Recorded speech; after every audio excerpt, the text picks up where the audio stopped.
Rogue stream. Dunno how long I am going to be live. Mostly I am just getting my body to stay up through the night for my upcoming job on Monday. My local time is shown on the lower right.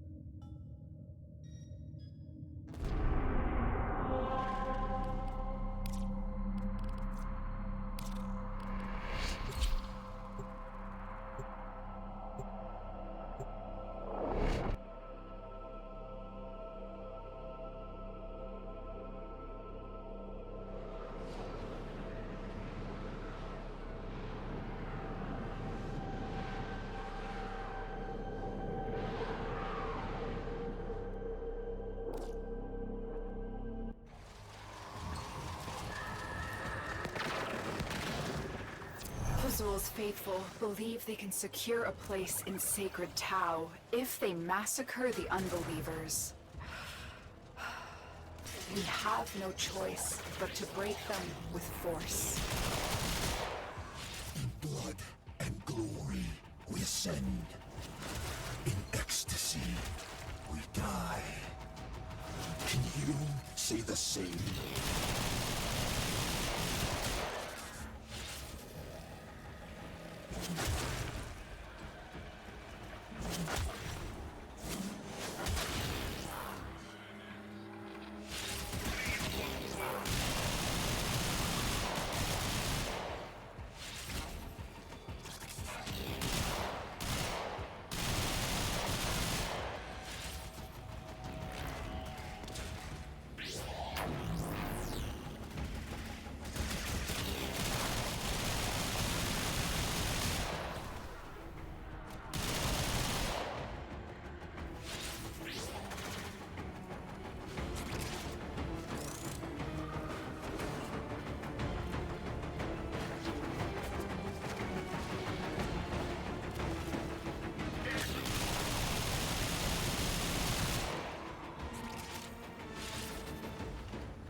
Stay focused. There's a heavy unit approaching.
Stay focused. There's a heavy unit approaching.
Operator, you have remembered well how the Tenno arm themselves.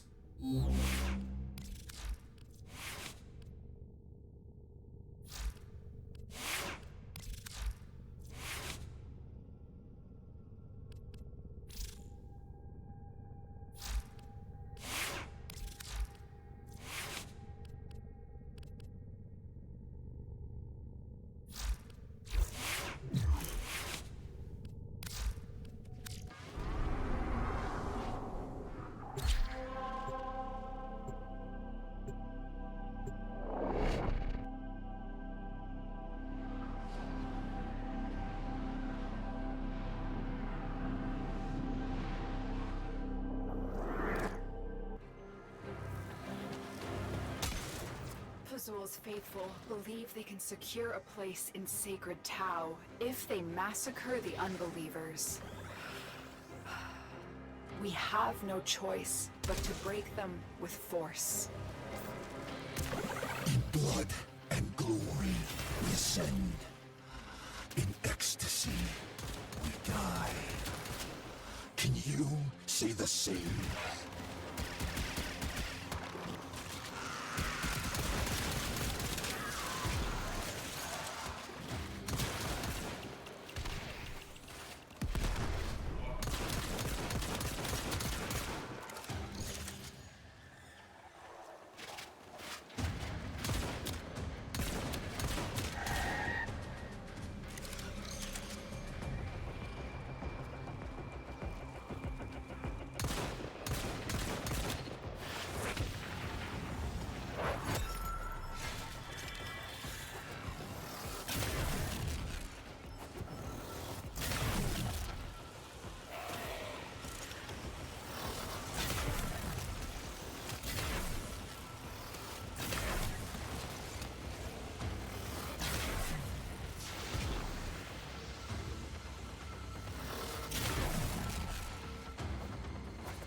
Stay focused.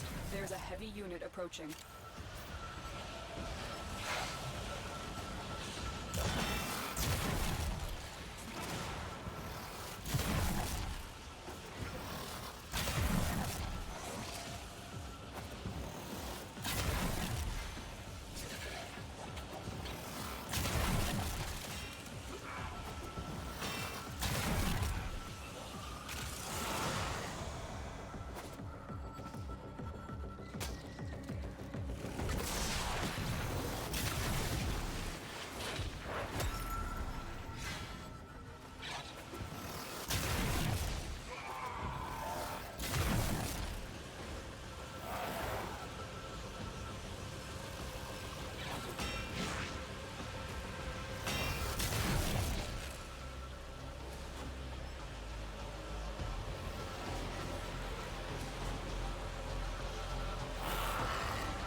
Stay focused. There's a heavy unit approaching.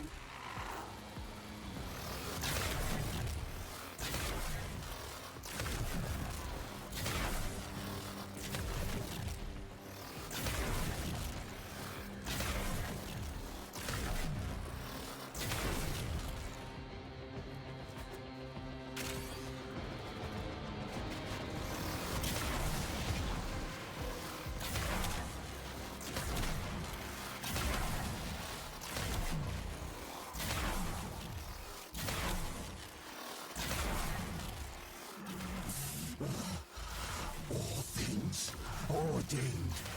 I intended this. I planned it. Your murder. Our martyrdom.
Stay focused. There's a heavy unit approaching.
Hazul's delusion must end.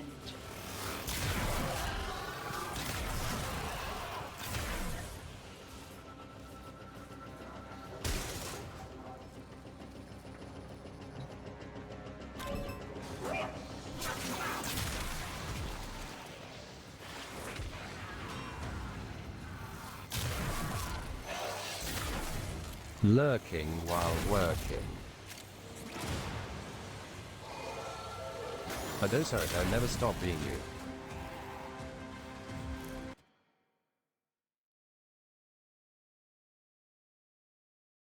Boss odds. Adosarito just hugged Adosarito. Twitch just got a lot more wholesome. Matsuri knows we need it.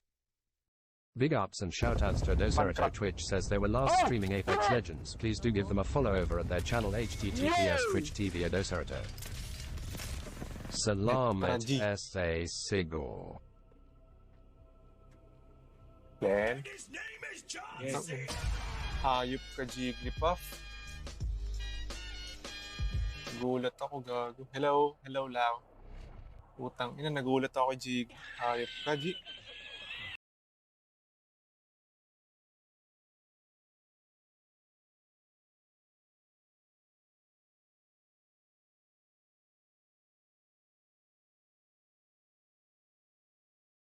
NP.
Oh no.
Operator, the system needs you. Will you begin another mission?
Yun, pinalabas din ako.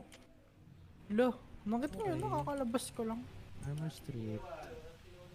Aether without context, volume 2. Sorry ah. Ako palabas din. Sorry talaga. Take it slowly, this book is dangerous.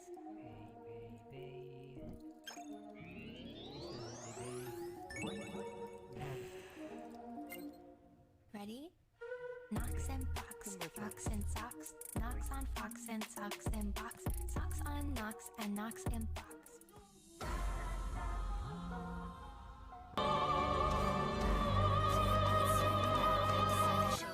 Welcome to the mountaintop. Wait until the fight calls. I hope you're ready to swing until the night calls.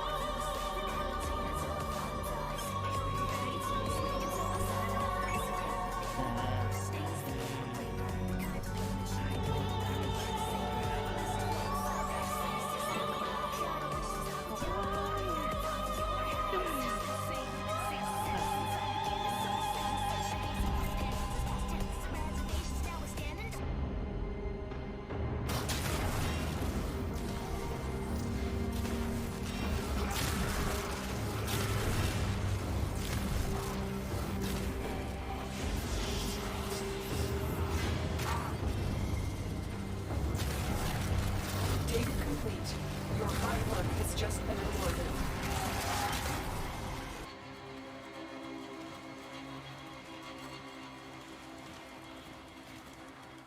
Police in the open!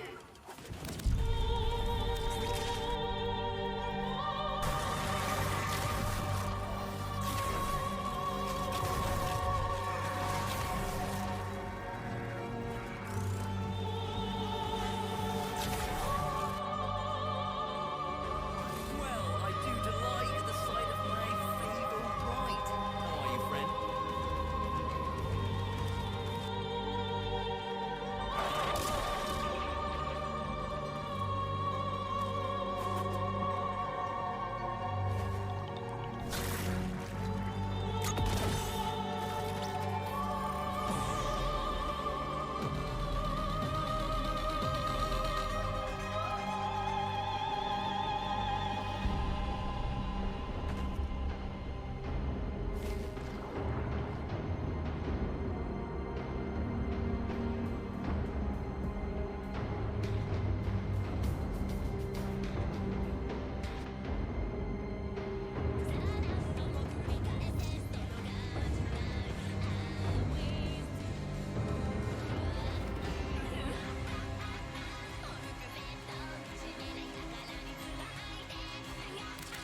was a good try.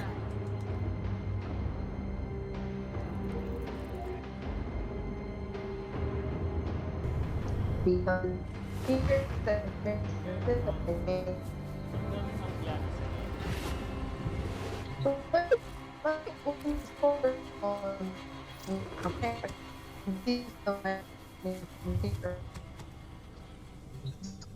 the Discord. I am back.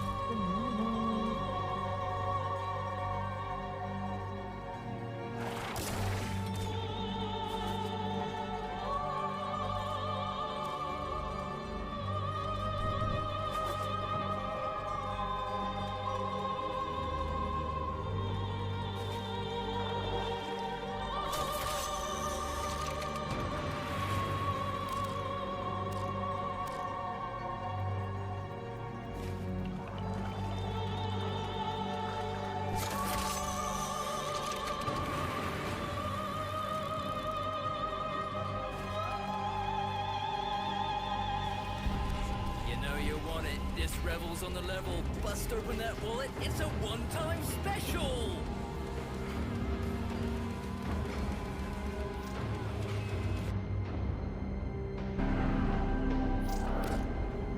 Tenno, you are here to infiltrate vaults and retrieve highly sensitive enemy information.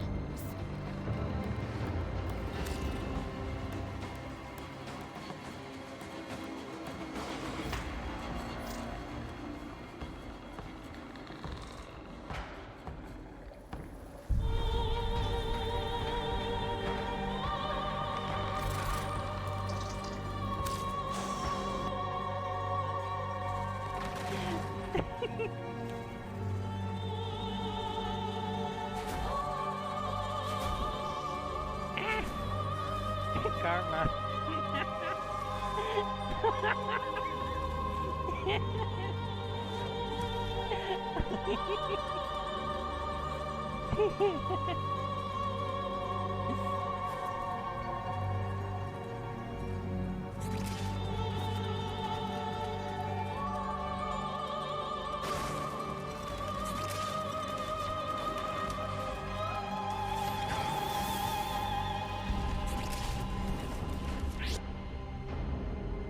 Yeah, what's up is I'm in a 410 collab. Wait, I know. There we go. So I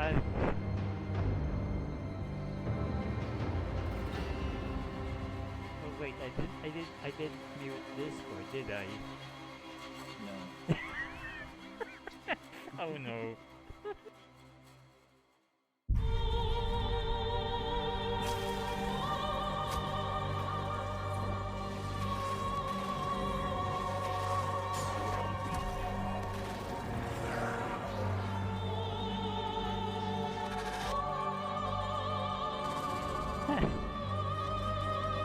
Seriously. How lucky can you get? Oh my god.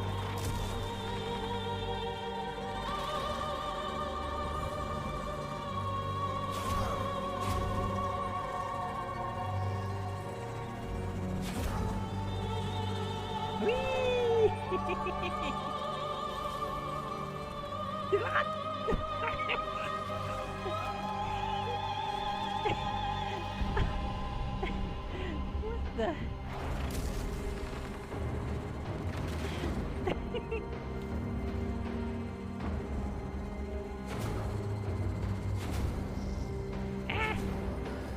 Karma.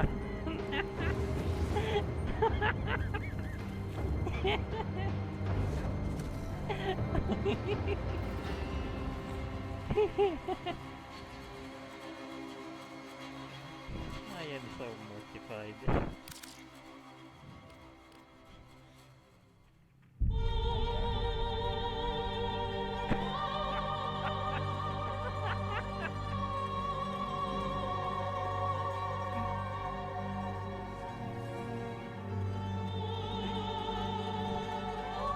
So mortified that you lost the game.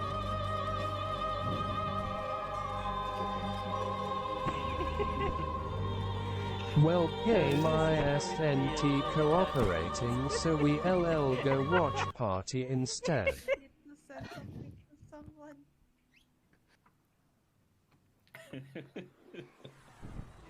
Turn around is fair play. Wait, I'm gonna.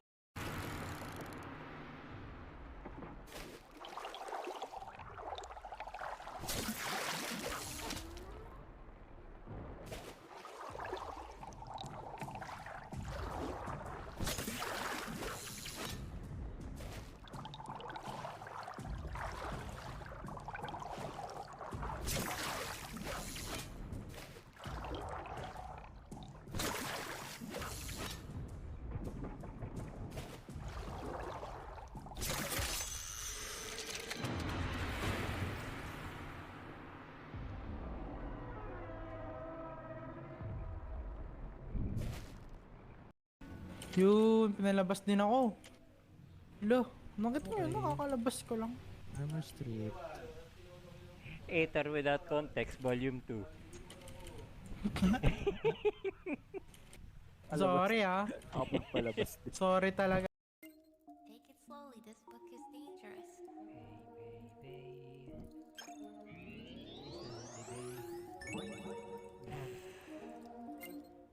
Ready? Knocks and box, fox and socks, knocks on fox and socks and box, socks on knocks and knocks and box.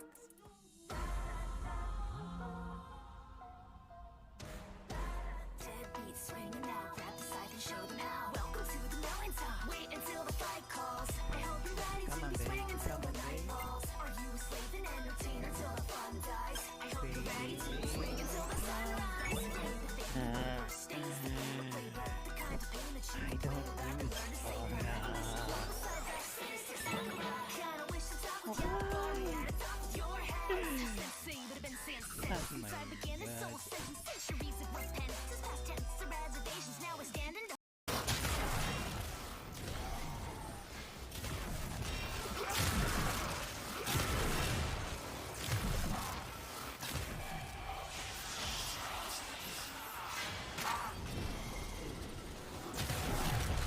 Dig complete. Your hard work has just been rewarded.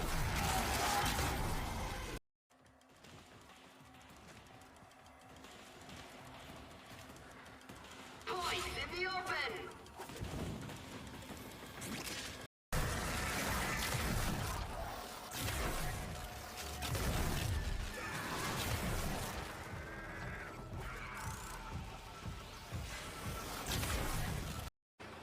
Well, I do delight at the sight of my favorite. How are you, friend?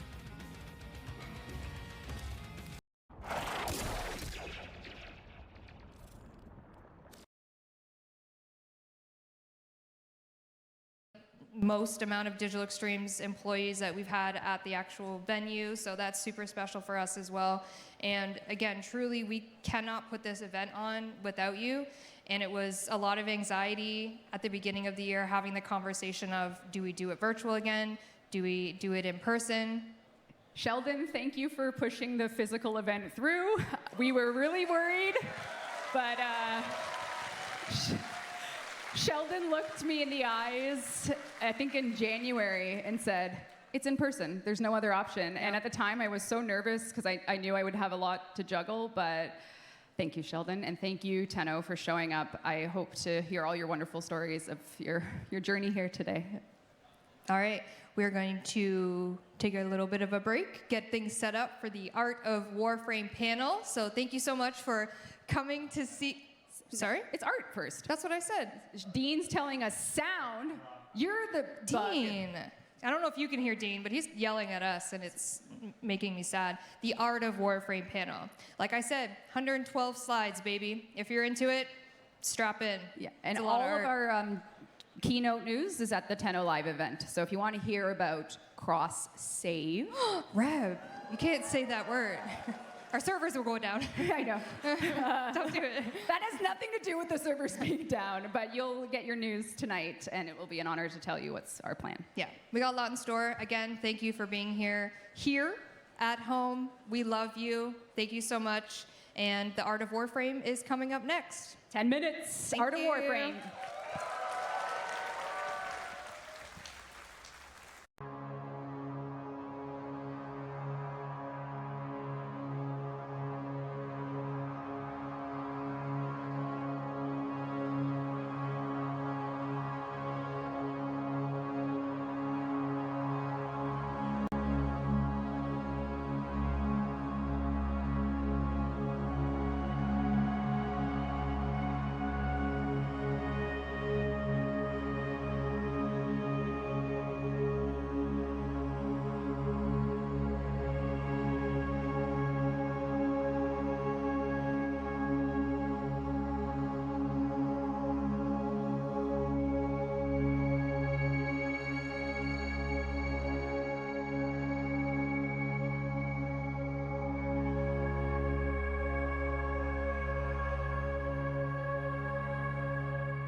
Hey Tenno, it's Helen here from the Warframe community team. I just want to let you know about the free in-game items you can get just for watching TennoCon on Twitch today. The first item you can get is the Gotva Prime Rifle. Watch for 30 consecutive minutes throughout the day and you'll receive this item completely free. Once Tenno Live begins, the drop is going to switch to Gara Prime. Watch for another 30 consecutive minutes and you'll get Gara Prime completely free. If you've already linked your Warframe and Twitch accounts before and received drops, you're all set. There's nothing else you need to do. But for those Tenno who have never linked their accounts before, you should head over to warframe.com/twitch. Log into your Warframe account and follow the instructions there. Then you'll be all set too. Thanks, Tenno. Enjoy the show.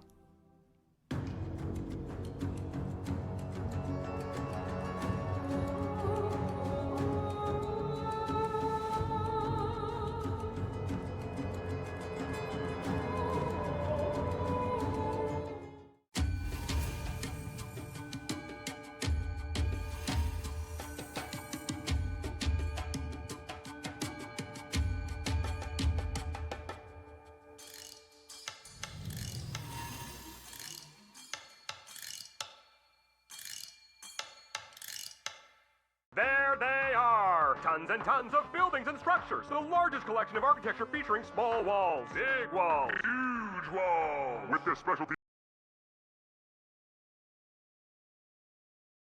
living room.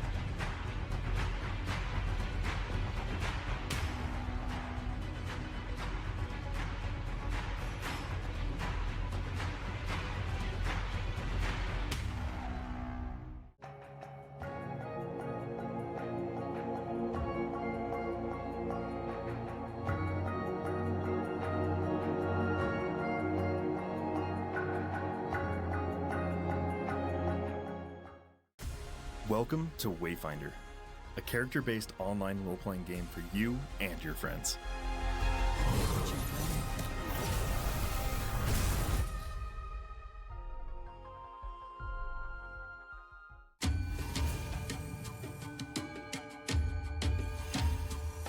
Whoops, sorry about the sudden blank screen. Rental Shop has their PCs on a pretty strict browser policy setup.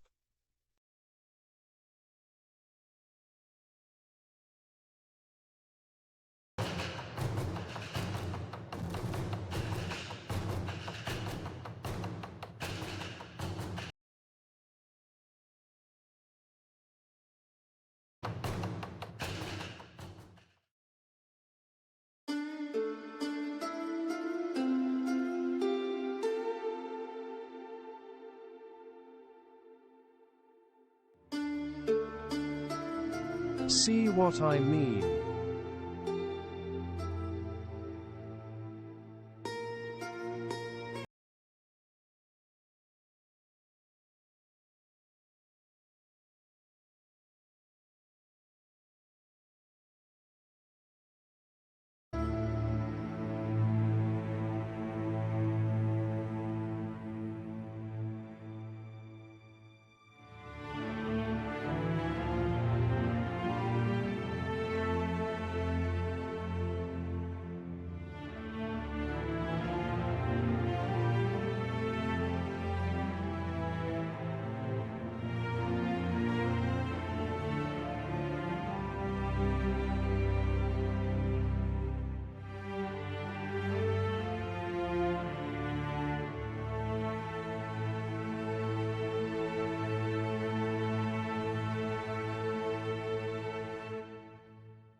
So it's into the void now, me girls and me boys. From mother's hands we go. We'll be sailing to the sun till the voyage is done. Then we'll be sleeping in the cold below. Sisters below, below, we're going where the winds don't blow. Yes, we're all bound down to the deep, and we'll all be sleeping in the cold below, below, sleeping in the cold below. Our sailing ships for the hard and the quick, we roll our load and go. There's a living to be made, or there's hell to pay when you're sleeping in the cold below. Sister.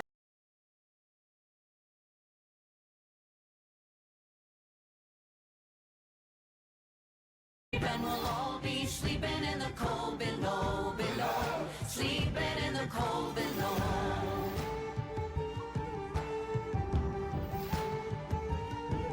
There's a man on high with the devil in his eye and a golden hand, I'm told.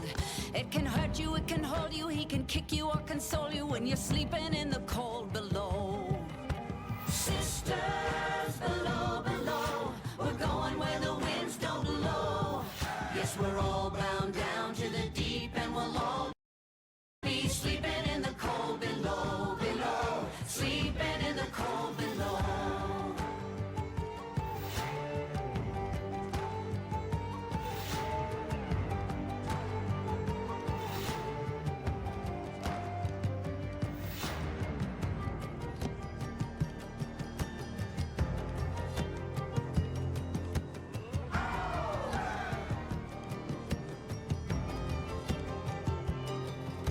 Sisters, you so wise and true, when it's my time to go, won't you lay me down under granum crowns, and I'll be sleeping in the cold below, below, sleeping in the cold below.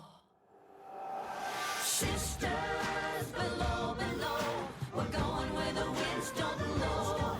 Yes, we're all bound down to the deep, and we'll all be sleeping in the cold. Sisters.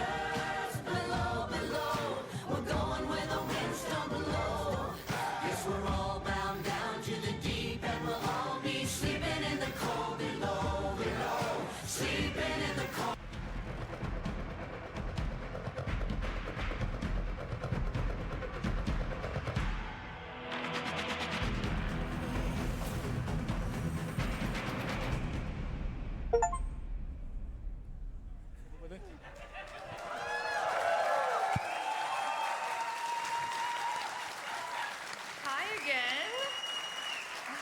You guys all still look great. Good to see you. Thank you for either staying or leaving and coming back, or who knows. Welcome. This is the Art of Warframe panel, and I'm honestly thrilled and humbled to be the moderator / 112 slide picker. Very excited about that. But before we jump into things, I do want to introduce the lovely panel that I have with me today. We're going to meet our panelists. Dean, can you show my slides? I have 112. Do you see it? Are you working on it? Did I break something? Anyway, we're gonna do a little introductions before we start. Dean will fix something. We're gonna just start, there we go, introductions. But we'll start here with the very talented Keith Thompson. So maybe a little, say your name, your role, and maybe how long you've been at Digital Extremes making art. I'm Keith Thompson. Oh, microphone. Excuse me. Keith Thompson. I'm learning microphones, and I'm a concept artist, and I've been working on Warframe at least 11 years. Wow. So yes, no, it's wonderful to be back here for the convention and see everyone. It's been a while. Amazing. Carrie? Hi, I'm Carrie. I've been at DE for about 15 years, and I think I started on Warframe kind of just as it hits Steam, essentially, whenever that would be. Love that. Jeff? Hi, everyone. I'm Jeff. Hi. I used to be an art director on Warframe, and I've been at DE longer than I want to say. Oh, okay. It's a mystery. If you guess, you get platinum. I'm kidding. Next up, Hello, I'm Kaz Adams. I'm on the weapons team, and I'm the lead now. I didn't start as the lead, obviously. I started in Tennogen. Any Tennogen creators out there? Hell yeah. Sweet. All right, last but last. Hi. I'm Eric Vetter, the concept director. Oh, big concept director. Big time. I've been working on Warframe for, I think, 11 years as well. 2012, sketching with Minky. All right, so as you can tell, we have a lot of very talented artists here on the stage, myself not included. But my name is Megan Everett. I'm the community director on Warframe, and I'm very happy to be here celebrating as best I can a lot of the art from not only this team here, but also DE in general. So you're going to see art spanning the entire company. And in terms of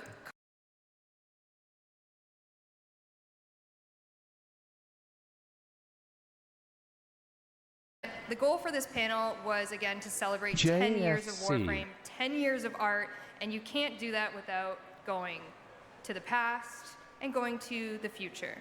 So we're going to do a little bit of maybe dark sector art, stuff like that. But one of the best ways to, I think, celebrate the fact that it's 10 years of Warframe is with the official Warframe art book. Please hold. Ta-da!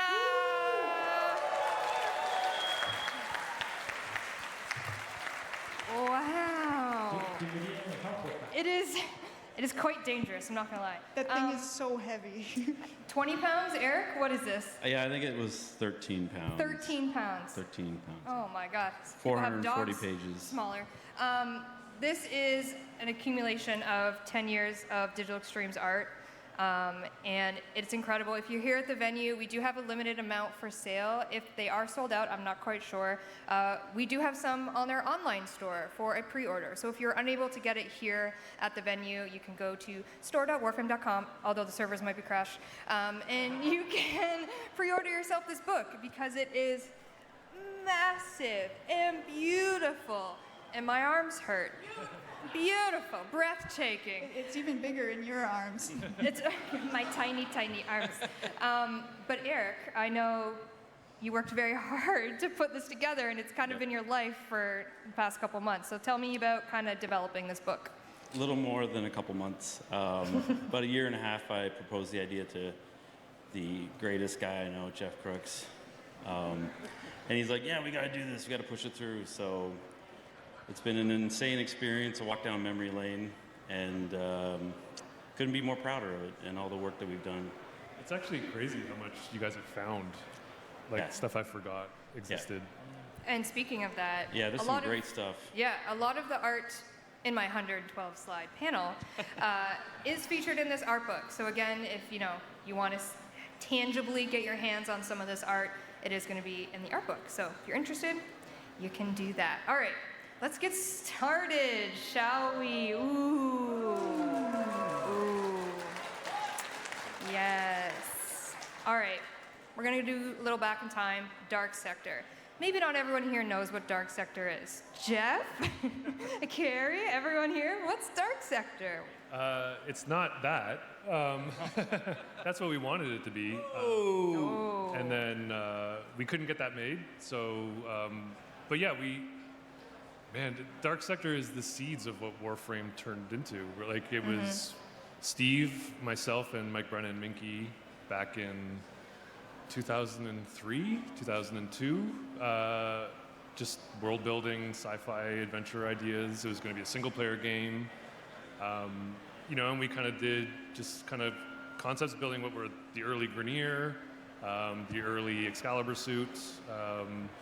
And then when we couldn't make that, we had to pivot to what Dark Sector was. I can't believe you found these drawings. Oh my God. I went deep.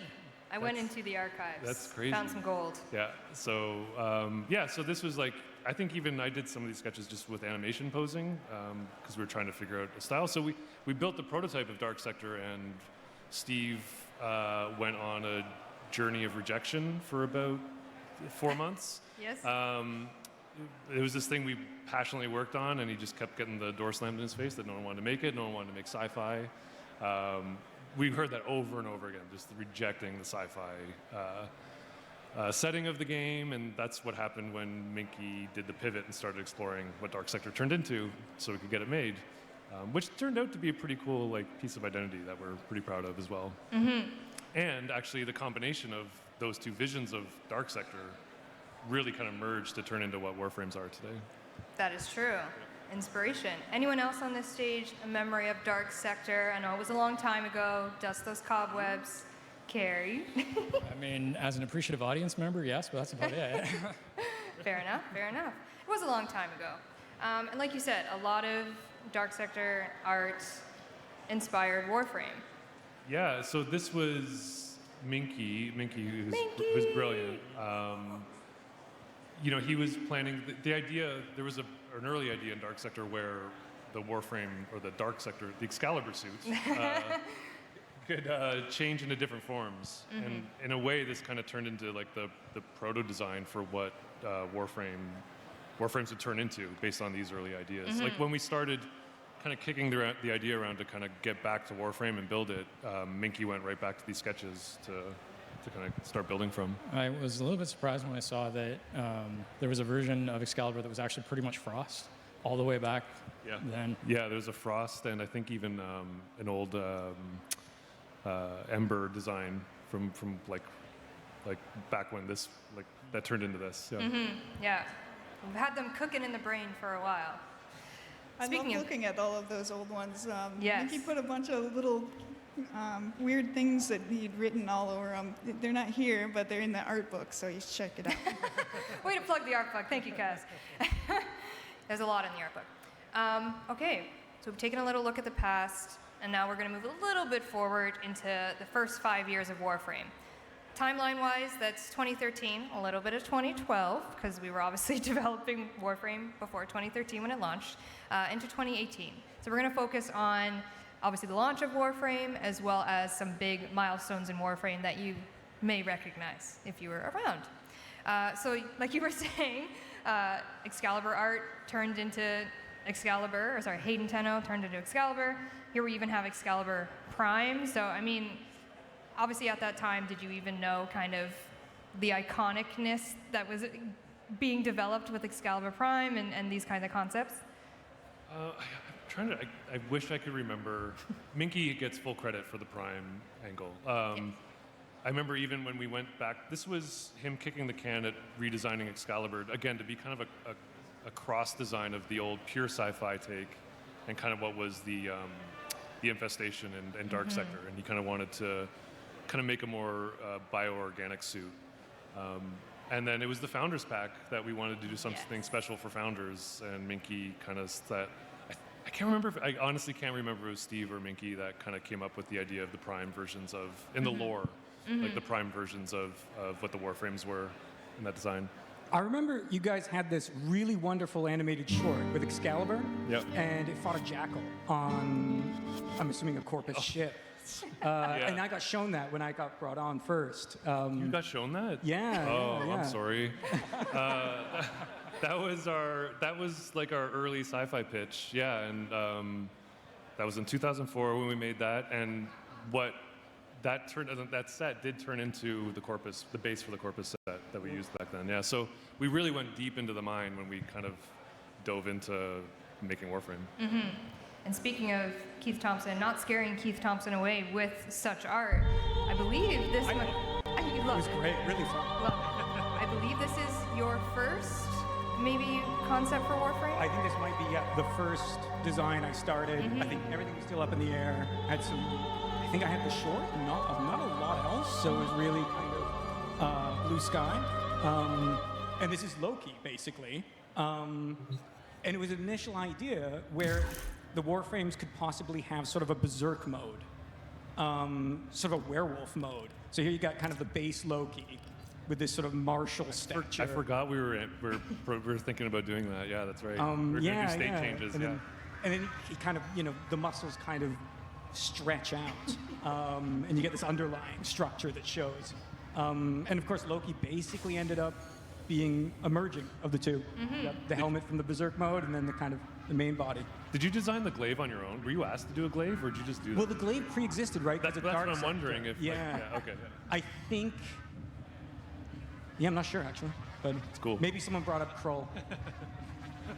And then as well, there was a very, very early Rhino, and I think this one was even titled like Legionnaire or something. Yes, yeah, and he's got a really weird weapon that I don't think we've ever brought back. Kind of a. Get on it, Kaz. It's got claws.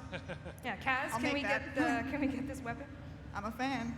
But yeah, so you're concepting these Warframes. Do you remember kind of like the direction you were given back then in terms of what to kind of create for your concepts? I think there was very much just getting a flavor of the pre-existing art, and the kind of assumption was that, you know, I was a compliment for that, and I kind of just went to town with it. You know, strong, formidable, elegant. Elegant. Oh, Rhino's never been called elegant before. It's an essential part. Now, Rhino does have a bit of a hunch here. Yeah, hunched elegant. Yes, but so we got a little bit more handsome. But you still got the kind of, you know, the nice feet and everything like that, the shoes. And I mean, yeah. really, that's exactly what Rhino looks like. So 1-to-1. And then also a couple. This might have been what you were referring to, Jeff, with like the really early Warframe concept by Minky. Well, I think this was when, again, we were like, well, how many should we ship with? And Do you remember the old war, operator? Order seems to Minky, have misplaced those memories. It's just.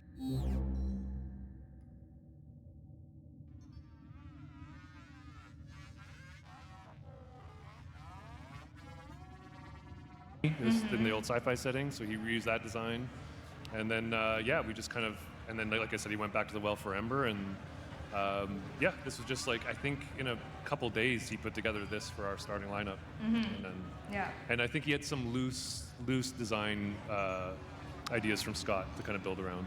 Oh, Scott. Love you, bud. I would be remiss, obviously, not to talk about the moment of founders, and just obviously, I see some founders in our crowd. Hello, someone home. Thank you, founders.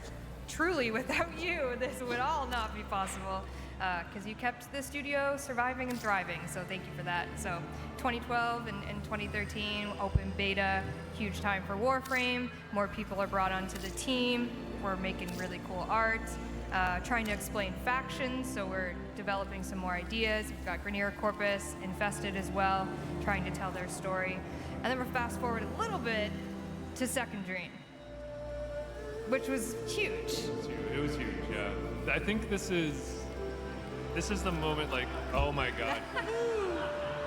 This is Eric. This is why Eric. This is when we're like, okay, Eric needs to be concept director. Yeah. hired. Yeah, that's awesome. But it was frightening, like, for us to do a story quest in this, like, kind of like looter shooter that we put out, and we were really nervous that people would kind of be receptive to it. And I think that's kind of like when there was a really big pivot in the direction of Warframe when we kind of launched that. And then art-wise, I mean, was there a mocap involved in the Second Dream? Did we start that, or was that kind of afterwards? Uh-oh, got to go back into the memory bank. What year was that? 2015. There was mocap. There was mocap. There was All right. mocap, yeah. Oh But yeah, it was Tim carrying the operator, wasn't it? Oh, sorry, spoiler. Tim, Spoiler alert. Tim definitely was carried.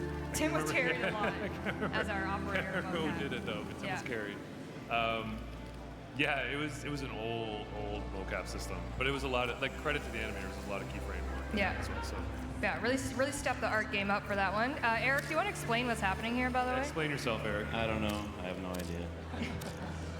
Okay, but storyboards, like, do we do storyboards a lot? Video games. That smiling lotus. Smiling lotus. That's oh the yeah, best there part. she is. Yeah. She's cute. It's like a manta ray. So Eric, storyboards. Was that the inspiration for the desert skates? Yes. This made it into the art book, right? What's that? This made it into the art book? No. Oh. Reprint. We can insert it.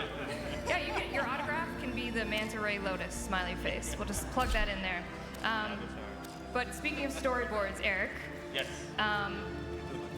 Part of the development process of the Second Dream, obviously, helpful. Like, how much did this actually one-to-one turn into what was the Second Dream? I think pretty close. I Yeah. think I worked with Jeff on this. And like he was saying, it's kind of our first story moment. And it also tied into the other stuff, like the operator room, the chair, and the reveal. Oh, I got that. you got my Jiffy? I Or got my your GIF? Oh, gross. Got your GIF. I do. So I presented this to Steve many, many years ago, and he liked this idea. And this was the nursery idea, yeah. And I think for the most part, it kind of stuck to. We animated it very closely. Yeah. To this, yeah. And then the actual pod design, the modelers, and those guys did a great job. The one-to-one, the design of it's amazing. And then when you see it all put together with the great storyboards I did, it just turned out really well. It was a really special moment for myself. So, yeah. And the music. Everything. Almost makes me cry every time I see it. Oh, don't cry. I won't. In a good way, right? Good way, good cry. Good yeah, way. not like. Yeah, who here remembers their second dream experience? Do you remember it? Oh, look at all those hands. It was a moment. It was a moment. I wasn't even working here yet. Like, But I you had a enjoyed that moment. as a fan. Yeah. Yeah. And I also got the bug where you hold the operator as a gun. That was heartbreaking. That was heartbreaking. Yep. We worked so hard, and then shooting the operator like a gun. Yeah. There was a lot of also face morphing issues with the operator. You know, beautiful child to behold. They were beautiful. Oh, absolutely beautiful. And then obviously, Second Dream is telling a lot about the Stalker and giving him a little bit of some lore and some story. I snuck this slide in here because I wanted to let you know that the Stalker's story is not over.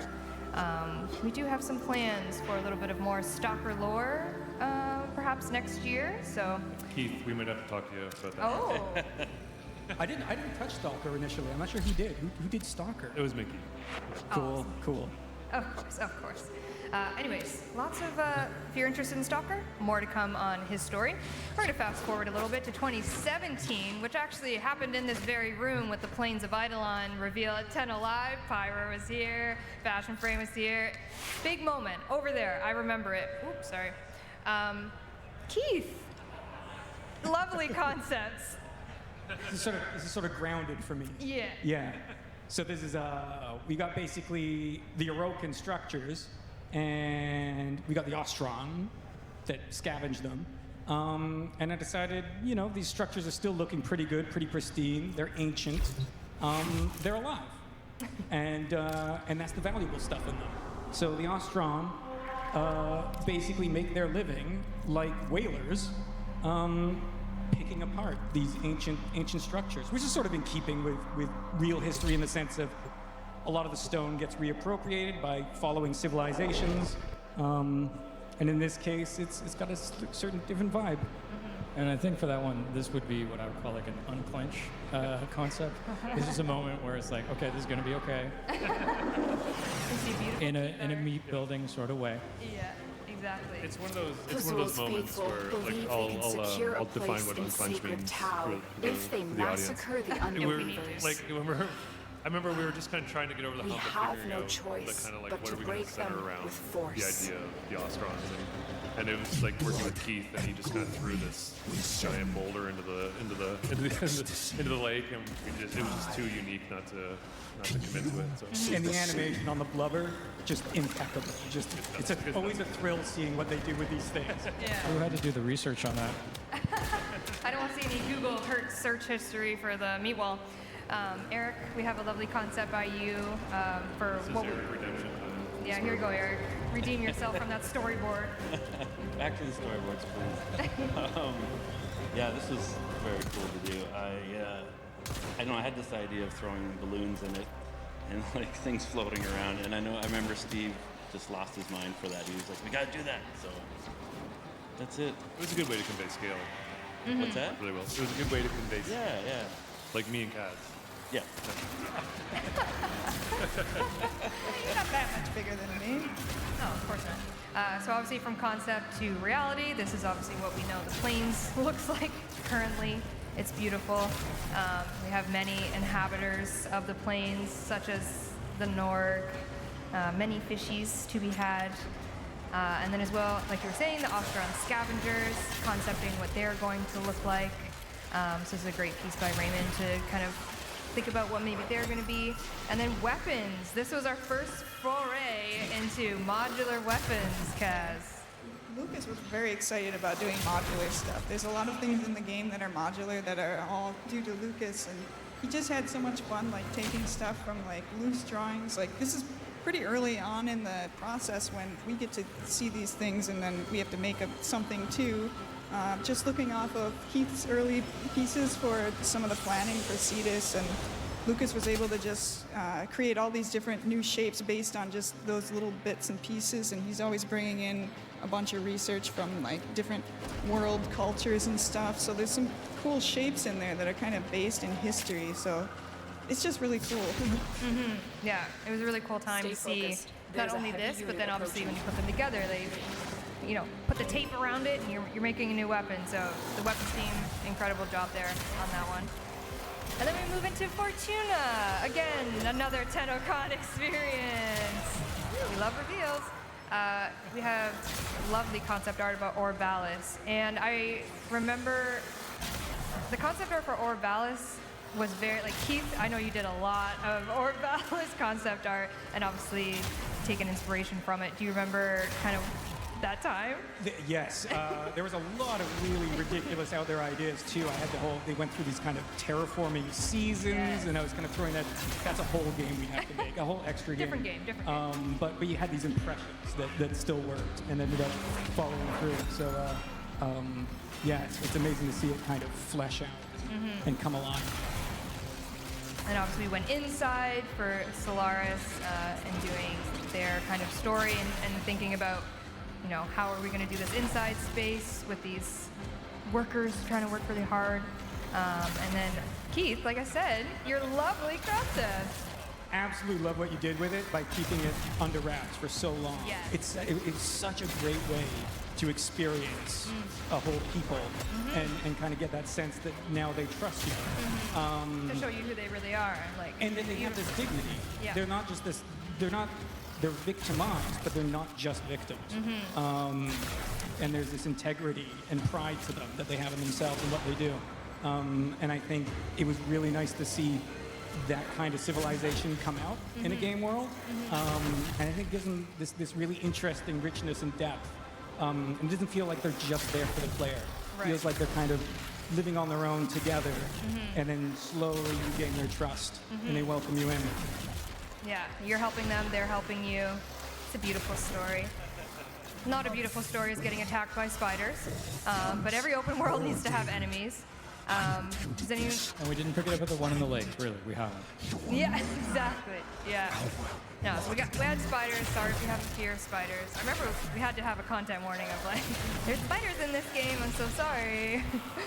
With the Solaris people, I remember I had seen the pictures early on, and I'd been at an event with Jeff, and he was like, "Are they okay? Are they too weird? You think they're too weird?" He was so nervous about it being too weird. I was like, "It's Warframe. It fits."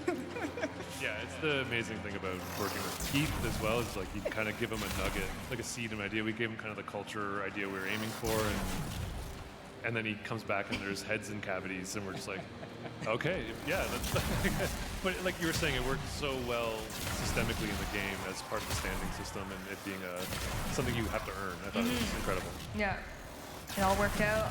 Obviously, you have conservation, doing some little traps here. Shout out to Rosa if you're here. Our conservation queen, Tyra. And then again, more modular weapons for the weapons team.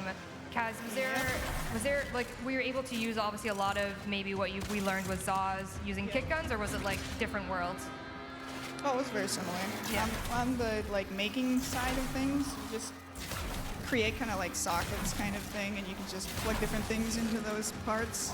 So these were all Lucas again. Just again, taking just from those few concepts that we had at the very beginning and being able to extrapolate into all sorts of different directions with it. Incredible. Obviously, there was a lot that happened in between that. I'm not glancing it over. I only have 112 slides. But we are going to go into the next 5 years of Warframe for a timeline, 2018 till basically now. Heart of Deimos, again, another TennoCon reveal. There's a theme happening here that I didn't really mean to do. But we went weird and gross, obviously, with Heart of Deimos being the Entrati family, the more infested type of vibes. What do we remember about... I remember Heart of Deimos and Deimos in general being really fast development-wise. We were just like, we have this idea, let's do it, TennoCon, let's make it happen. Does anyone have any kind of, like, what were you feeling during that process? And you throw in lockdown. Yeah. That was, we got thrown into lockdown and we had to kind of do this, setting up like a remote? Yeah, we were setting up remote, and the other thing is it really wasn't the main thing we were intending to do that. No. It was going to be the new war, and then this was more achievable. It's not that scary. Yeah, the giant fleshscape was more achievable. Fleshscape, oh God. How many times I saw that word trying to find art. Yeah, didn't work out exactly that way. But, yeah. Internally it's called fleshscape, so if you want to start calling it that, that's, I guess, fine. Stay focused. There's a But again, obviously concepts, fishing spears, we gave them a whole new look with our nasty little fish that went along with Deimos. There's many different versions of this, right, Kaz? Yeah. Lukic just goes through, and when he does his explorations, they just have so much character and life to them. It's just so cool to see these early explorations of these things. Yeah, it might be hard to see in the audience, but yeah, there's a whole bunch of little notes on sticky net and gut hanging, reference to other spears, sticky tongue, weird stuff that makes Deimos Deimos. And then concepted, his name wasn't originally Lloyd, but he had a different name. I'm not sure what his originally was now. It was so long, I was just like... It was probably too much. Yeah, I think this was a Sentinel you pitched originally. Yes, it was. Yeah. It's like whenever I sort of explore new world, parts of the world,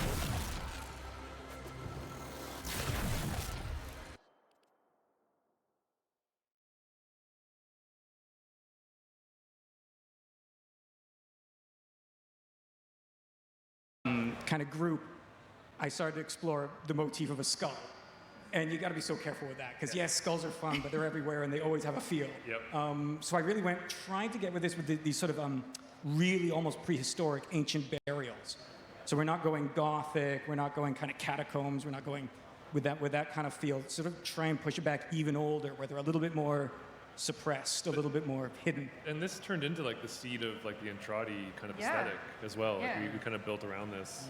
And kind of put a lot of what you were exploring into that, into kind of like the feel of the kind of round bits. I think people have called them corn mechs. Yeah. It's sort of the idea. The motif is sort of like the like gold coins that you'd get in these ancient burials around chieftains and things like that. So they'd sort of be surrounded by their riches in this really early way. Yeah, very cool. Great. And then we got into arc guns, which was necromechs in general. We're introducing this, and then arc guns. Kaz, in terms of weapons, did arc guns kind of development differ from normal weapons, or was it just make big gun? Make big gun. Make big gun. Make big gun, make work, make fire. It's beautiful. We had many other weapons as well with Father. We had his version of those weapons. Do you remember kind of the development process of that, Kaz, of making these Entrati, very gold, fancy weapons? Yeah, so these came from more of Keith's drawings, and he's got this huge book of a description of what they do underneath it with those like soul-sucking things in there. And like the idea was they would have sort of reverse magazines, so they'd start empty, and then they suck a shot out of the target. And so you do kind of this life dump. Is it life dump? A life dump. You'd sort of, you'd inject their life out of your gun. Like it, the fleshscape. Yeah, exactly. We went weird. We went weird with this. And then we went even more weird with the new war. Fast forward a little bit, obviously. Obviously one of our longest, you're locked in kind of a quest moment, but a lot of work went into the new war. Years before it came out, obviously, as we know. Yeah, it was a long road, for sure. It was a long road. And people were very patient. Thank you very much for that. Thank you. Remember the wall of post-it notes on your office? That was entertaining for you. The wall of post-it notes? Yeah, there's a lot of post-it notes on my wall. The whiteboard came back. So yeah, early concepts. Hello. Unum Tower, which Pyra, I know you're a big fan of Unum Tower. I'm not saying anything about it, but you know, just concepting what that's going to look like, trying to figure out the story. Really loved this Narmer outpost, trying to figure out what that type of Grenier on steroids was going to be visually to make it kind of spooky. Yeah, they had to build a new kit, right? Like we wanted to kind of needed make a new accent, but it was going over top of older stuff. So yeah, we wanted really to hard be to do. familiar and kind of a needle scratch. Plazul's project is consuming huge amounts of cryotic. Extract it before Narmer can. You abandoned me. In the hour of my sacrifice, you turned your face away.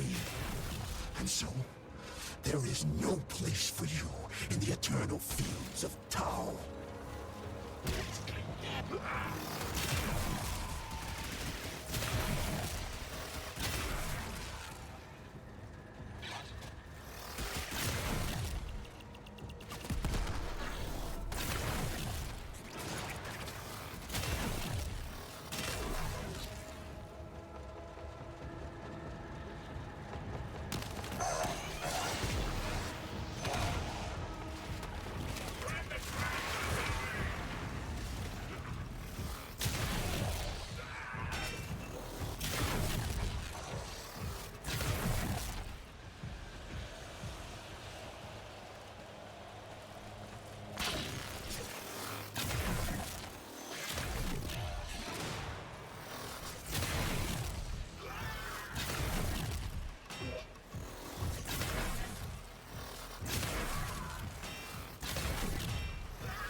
Is ready to go.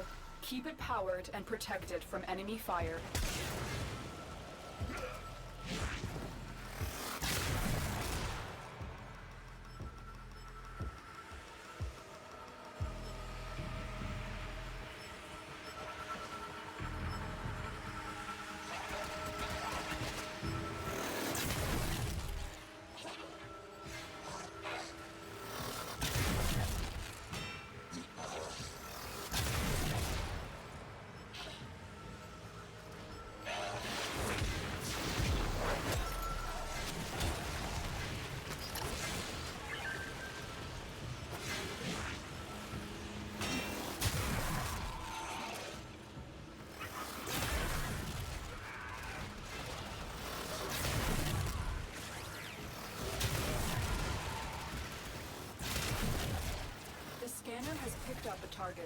Go to the dig site.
Excavator deployed.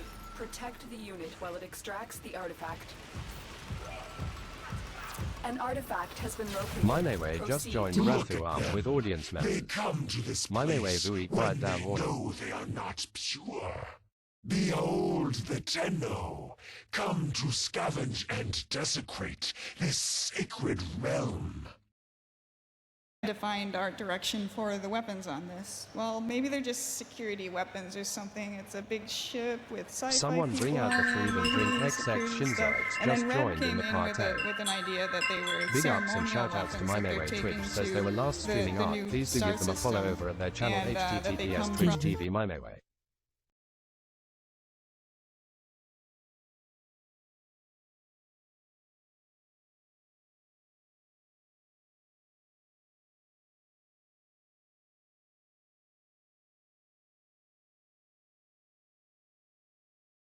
And then we got even weirder with the Duviri paradox this year.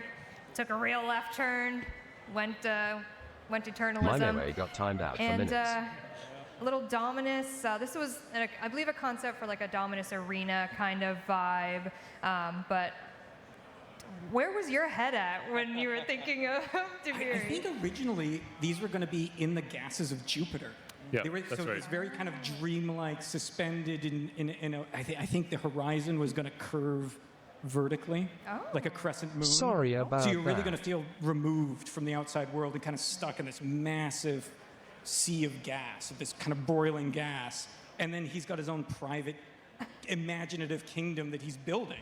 And he's doing it in this kind of model of a type of I Orokin forgot I antiquity. had stream he's got this elements kind set of, up pretty you know, this strict. Caesar It is all quality good. to him. She said have fun streaming. He haha. dreams She has himself just a recently tyrant. got back to Yeah. streaming. A child haha. dreaming he's a tyrant. Don't we all? Yeah, we all go We're through all that tyrants, stage. yeah.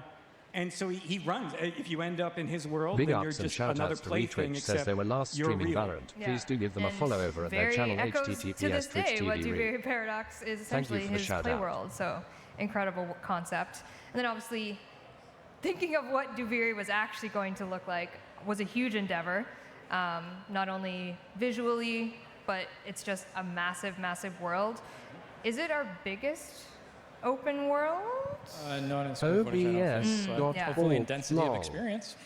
Please feel The free to experience join isn't Admi big, as a friend in Warframe. but I mean, it's our My first name kind name of is Komi really, Shoko, currently at exploring Mister. floating If you read not on islands and having PC, that please kind make of sure to add the different trailing levels numbers. within Sadly, the friend requests are currently environment. only same platform. You can And we see went add friends real cross-platform. spooky, weird with it. It crashed my we were thinking game about client. it. I love this one because It crashed my it reflects butt that really client. creepy place that's in Duviri with the waterfall face. I know right something's wrong Carrie, with do you kind of OBS right remember now. I don't know going why. through all these concepts and critiquing and trying to figure out where we wanted to go in terms of when you saw this stuff? Yeah, I mean, like that one there would be something where we were playing with a lot of large chunks of body parts, bluntly, in the landscape for a while, and this was one of the things that kind of came out from it. So, you know, it is an iterative process, so you'll have like somebody rough something in as a sketch and a crazy idea, and then somebody else will refine, and then it'll go in game, and then it'll kind of do a loop as we go. And this would be something where, you know, visually that's gorgeous, and it does exist now, so you can kind of see how it goes. But I think Devere is a really good example of showing how concept art starts in one place and evolves into something else. Like the concepts we're seeing now and with the ship previously, you know, originally Devere was intended to be the Zeraman got lost. Anyway, have a and nice had stream. broken I'm not taking technology naps where since it the guests could already terraform out here in itself War. an emergency if it needed to. So it kind of, with math, would grow its own world around itself. You know, and that's kind of what we started with. You know, back in, when was that? Very long. But then the other thing is we wound up shipping the Zeraman first. Yes. So that kind of like trips up that plan. Step 1, step 2. Yeah. We made it. Thanks, and then go we, get some did the Drifter shut-eye Cave dame with you up Old through the Man night. Teshin, what we internally call him is Old Man Teshin. And I know this one was really special just because of where our heroes were at within the timeline of Warframe without spoiling anything with Teshin. So it was really, I think, important for the team, the art team, to really nail the vibe of Teshin when we were thinking about putting him in. And then Kaz, I know you designed his lovely staff. Yeah, made his staff. Made his staff. Looks good, matches him, looks great. It was riding on the heels of all the Zeraman stuff, so yeah. really easy to jump into that one. Yeah, different vibe. Of course, we have mocap. Oh, Elise. Elise. Yep. She is our opera singer. She's an incredible animator on the team. She's actually also Bombastine as well. That's right. Yeah, I couldn't get a side by side, but Bombastine as well as her. So some incredible work done there. Jeff, you weren't throwing anyone around at that point. I didn't get to throw Elise around that day. No. Gentle with Elise. We're gentle. Tim, on the other hand. Tim's a different story. Yeah. Tim we toss around. More weapons as well. Liger doing an incredible Daxpo concept. Liger just always nails it. Liger always nails it. Liger is Liger, and incredible. And then, Carrie, we have a little video here of a prototype. Yeah, a very, very early version of Devere. And it's kind of like probably one of our biggest success stories because we wound up stopping trying to make it at that point, and we went and did the new war instead. So quite a lot of stuff went into this. Team came together and knocked this out right after Deimos came out, just to kind of see what we were going to do next. And, you know, obviously a lot of rough edges at a time like this, but... Don't look at the flying. Don't look at it. No. Things in gray. You know, I've got some other videos that have flight controls that were so unintuitive that I managed to mainly bash into things even though it was mainly flat. So, but you can see a lot of the fractally stuff. We were considering busting apart buildings, and then several people talked me down off of the ledge on that one. But yeah, there's some very, very cool moments that the early stuff through to the final would come through, and this would be a very, very long time before that. Don't mind the sheep. Don't look. But yeah, this is like a really successful early step for us, to be honest with you. Like, you can get a feel for the place. You're walking around. You can understand how things might wind up scaling. There was like the team can kind of buy into it at this point. Yeah, and we would also know how hard it would probably be to do the way that we would like to do it. You can't do this and the new war at the same time, basically. A little difficult, yeah. And so the video we're seeing here, is this kind of how we would approach other open worlds as well? Like kind of making this giant playground proc to make and walking around it and seeing what works, what doesn't work? Is that kind of a normal process for our open worlds? It's a relatively small chunk, but yeah, you do it and you try to get it to be the real experience as quickly as we can, and then that's how you can know whether or not it feels like it's worth doing. Because, I mean, they're a huge endeavor. We have a lot of really cool ones already, so it better be worth doing. Yeah, no, this is really cool. I always love seeing work. I mean, I love seeing work in progress stuff, but all this behind the scenes is really cool to see, you know, what worked, what didn't work, and how we made it in the end. So it's very cool. Okay.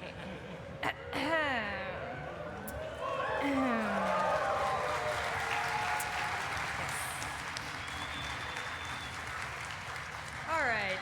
When we last left our heroes, I don't know where I was going with that. Future of Warframe. we're here. Deviri Paradox is live, obviously. What's next for Warframe? The things we're going to show you in this section, some of it you may recognize, a lot of it you will not, and we're going to be very vague about it, because you'll learn very soon what it is. And the first thing I did want to talk about, which you will recognize because they will be going live today, are our heirloom collections. Yes. And these are very special to the team because, for many reasons, one of them being is that Minky came back and he concepted these designs for us. So we have some really cool early whips of Minky for the Frost heirloom and kind of the direction that he was trying to go with that. So cool. Different versions. And then we have the Meg heirloom concept as well. Trying to figure out what she's going to end up. A couple different shapes going on. Ultimately, we ended with this. And it really, what these skins emphasize for us is a legacy of 10 years of Warframe. And again, really special that Minky came back and concepted these for us.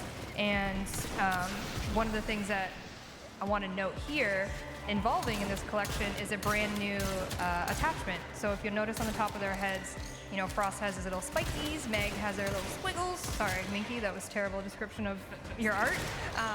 But for a very, very long time, the community has wanted halos. So we have made what we're calling Signas, and they're a brand new cosmetic attachment in a style of a halo. So they're going to be coming with the heirlooms. They'll have their respective ones. You know, fashion frame as you will. We love halos.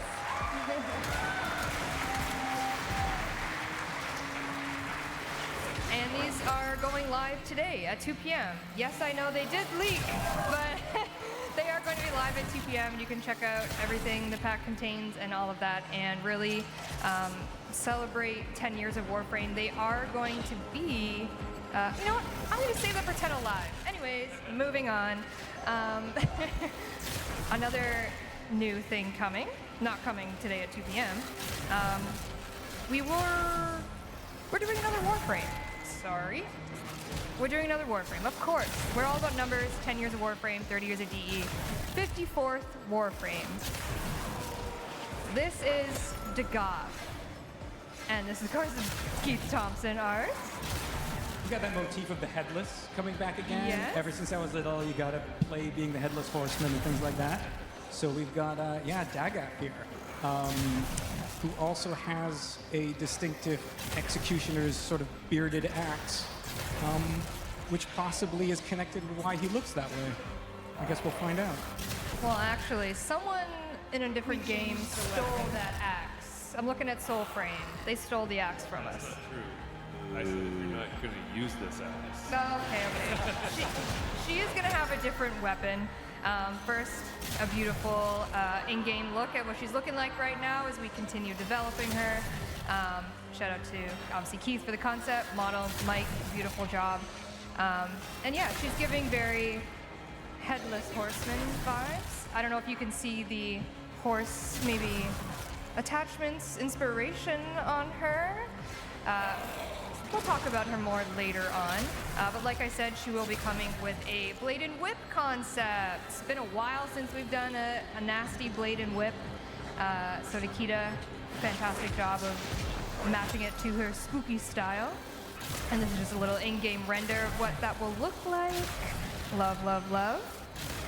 And as per usual, on these art panels, we usually reveal our next Prime Warframe.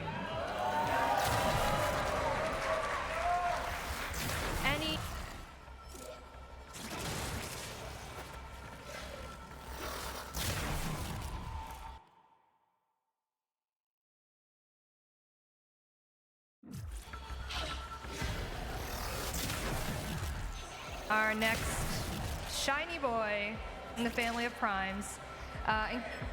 He's big, he's thick. THICC.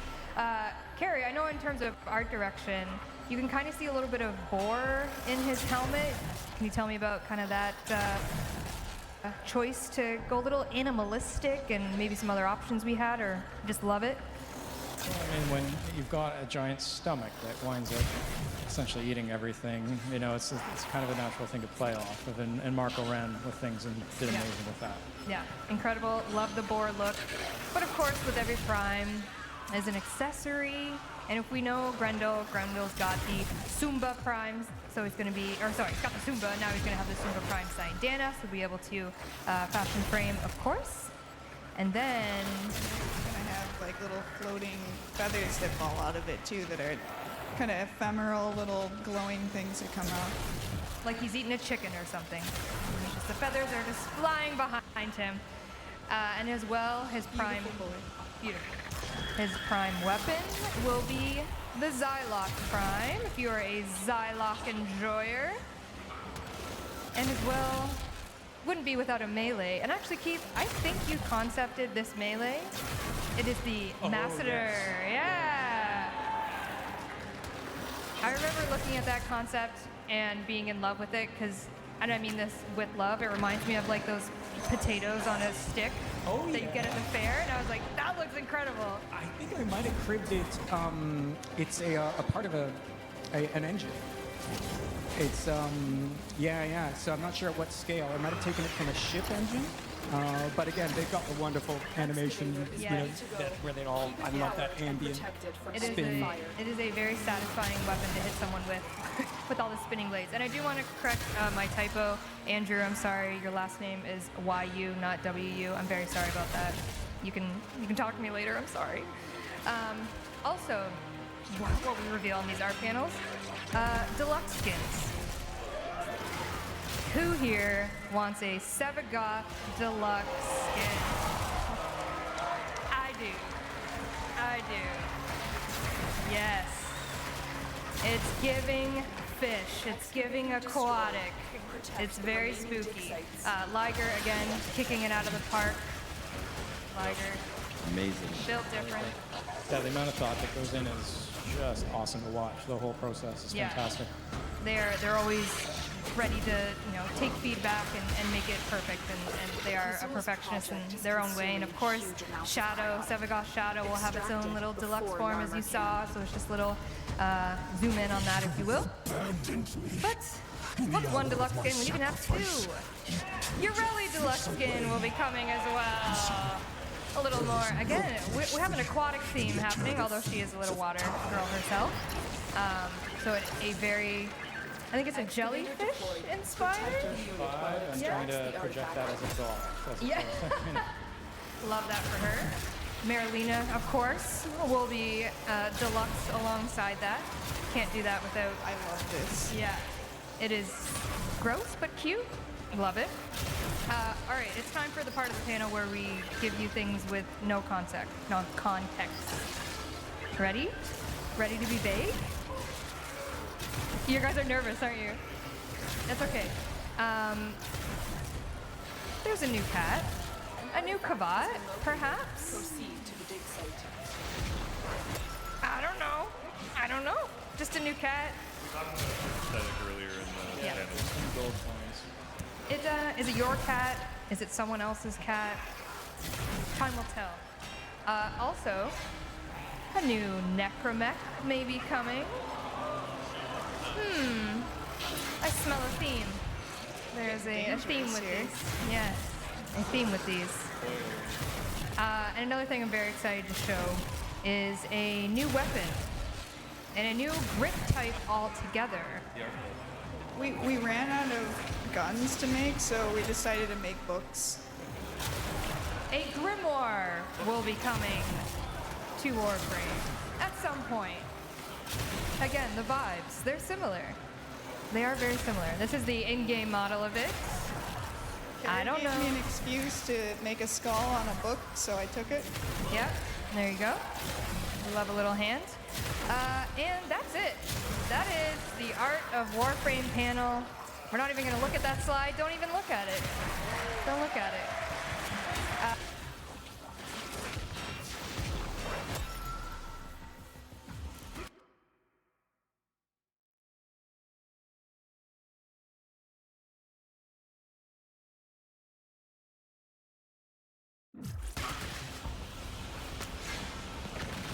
Keith, thank you for being here.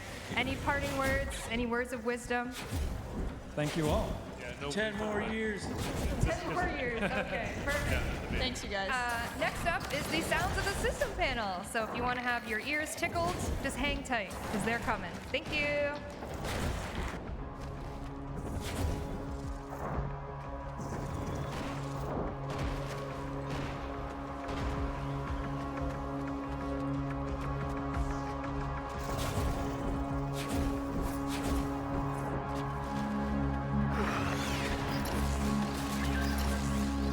Excavator is ready to go. Keep it powered and protected from enemy fire. The scanner has picked up a target. Go to the dig site.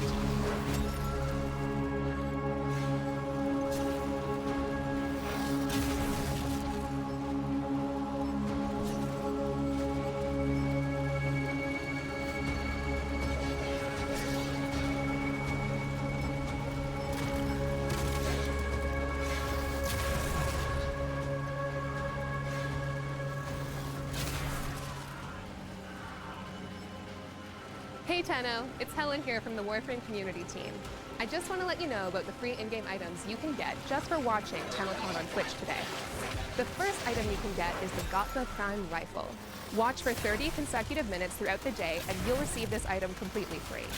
Once Tenno Live begins, the drop is going to switch to Gara Prime. Watch for another 30 consecutive minutes and you'll get Gara Prime completely free. If you've already linked your Warframe and Twitch accounts before and received drops, you're all set. There's nothing else you need to do. But for those Tenno who have never linked their accounts before, you should head over to warframe.com/Twitch, log into your Warframe account and follow the instructions there. Then you'll be all set too. Thanks Tenno, enjoy the show.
We face the danger. We control the chaos. We are Wayfinders.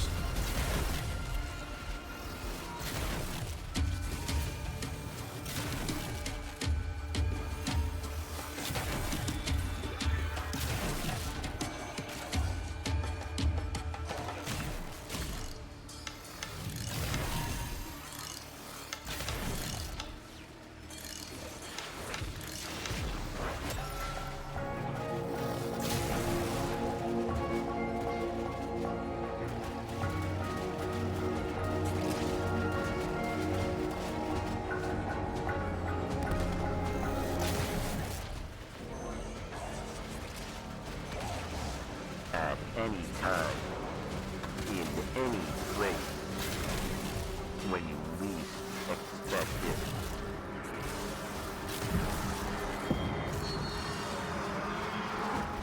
Death mark of the Stalker.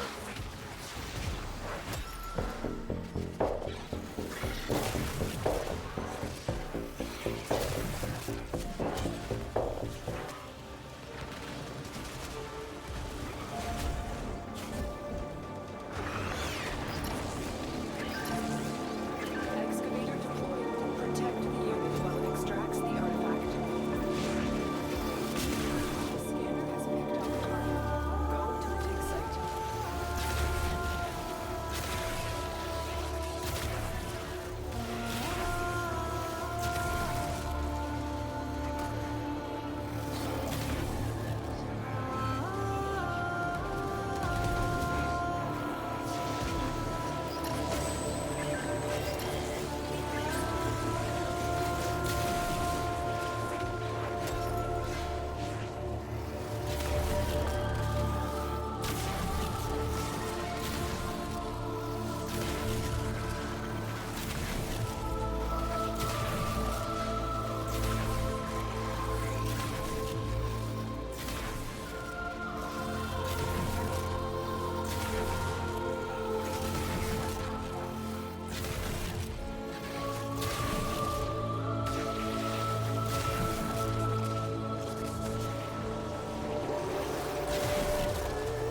souls of thy children, piecemeal, unbroken. Behold me!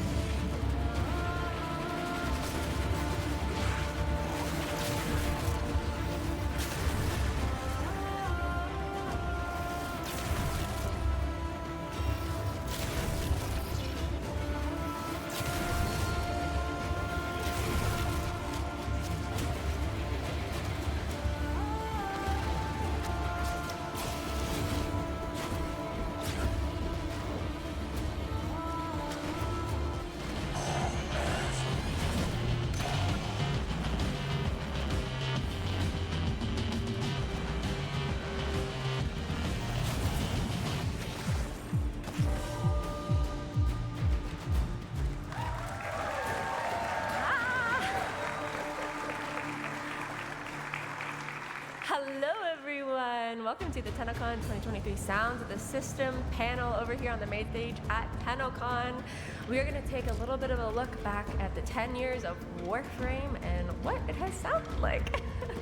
I have some amazing guests up here, so if people are heading over to the stage, let's take a moment to introduce them before we dive into everything sound. So closest to me is Miss Rebecca Ford. Hi, Reb. What are you doing up here? I'm just here to, talk about a couple things. These are the real MVPs of Warframe Sound, but I'm just excited to be a part of the sound panel. My name is Rebecca Ford, and I am the Lotus in Warframe. Very nice. And then George. Regrettably, for a lot of you.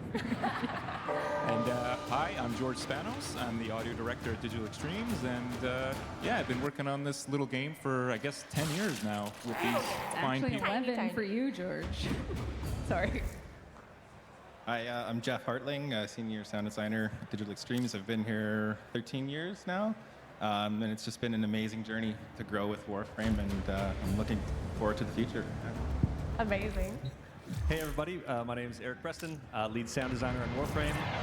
It's amazing to see a whole bunch of faces here. It feels like it's been forever. So yeah, super cool that you guys could all join us for this panel, and excited to be here. Hey everybody, I'm Willem Schonken. I've been at DE for 10 years. Started in 2014, so I guess 9.5 years. But I guess some of you might know some of the sounds I did was on Gera, was Nidus, Baruch, and Gauss, to name a few. So those are some who know me. Hey guys, I'm Matthew Chalmers. I'm fairly new to Warframe. Just been working on it for the last couple years. I do the music. Very excited to be at my first TennoCon. We're so happy to have you here. Thank you everyone for joining.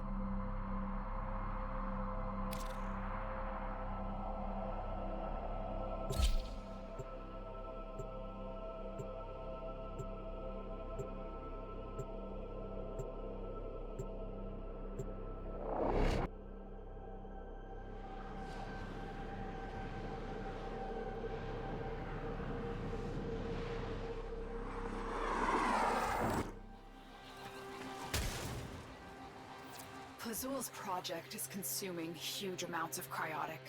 Extract it before Narmer can. You abandoned me. In the hour of my sacrifice, you turned your face away. And so, there is no place for you in the eternal fields of Tau.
Excavator is ready to go. Keep it powered and protected from enemy fire.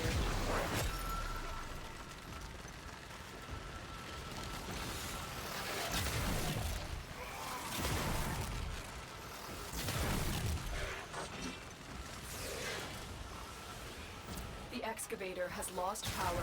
Find another cell.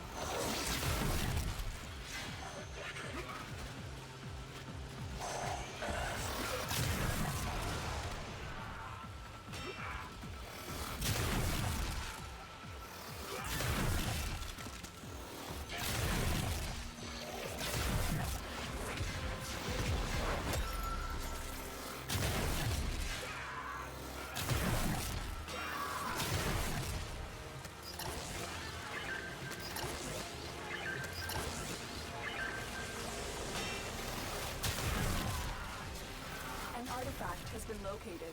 Proceed to the dig site.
The scanner has picked up a target. Go to the dig site. Excavator deployed. Protect the unit while it extracts the artifact.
Excavator destroyed.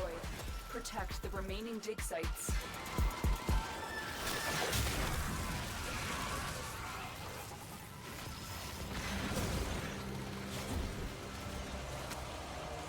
The scanner has picked up a target.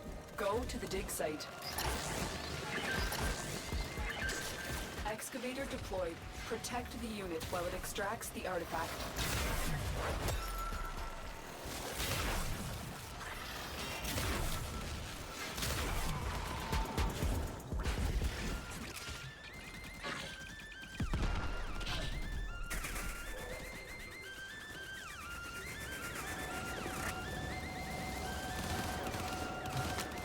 Excavator destroyed.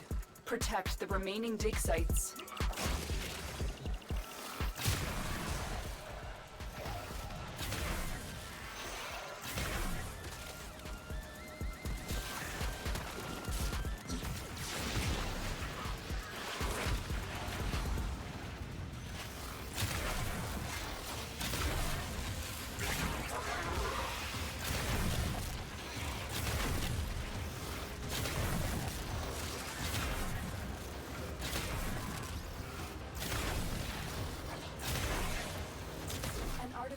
been located.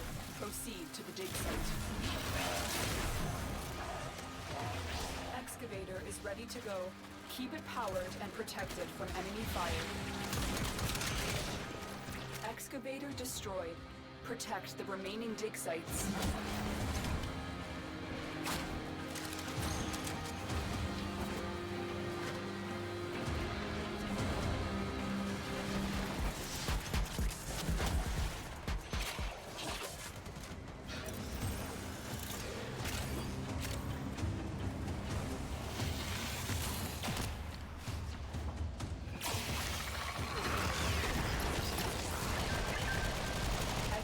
Deployed. Protect the unit while it extracts the artifact.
Of my father, fathom drowned, behold me.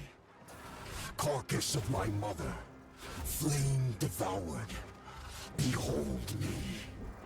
Limbs of my children, piecemeal, unblinking, behold me. Excavator is ready to go. Keep it powered and protected from enemy fire. An artifact has been located. Proceed to the dig site.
Azul will need to look elsewhere for his cryotic supplies.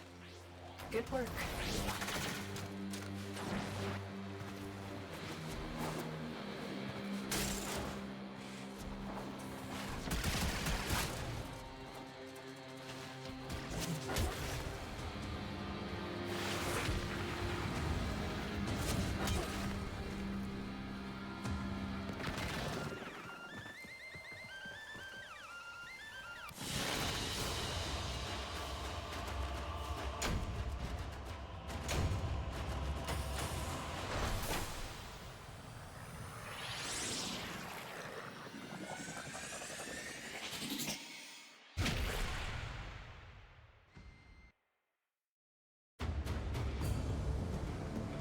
this is the thing. Like, I think, enough can't be said for a great performance, and that goes for any sound design, any music, anything. It all starts with the performance, and if you don't have the performance, you don't have a great line. So, yeah. I mean, speaking of performance, rep is just one facet of the amazing cast of voice actors who contribute to our game and lend their talent to us and really breathe life into the characters. I'm not going to name names because there are so many of them, and I'm going to forget someone, but they're actually...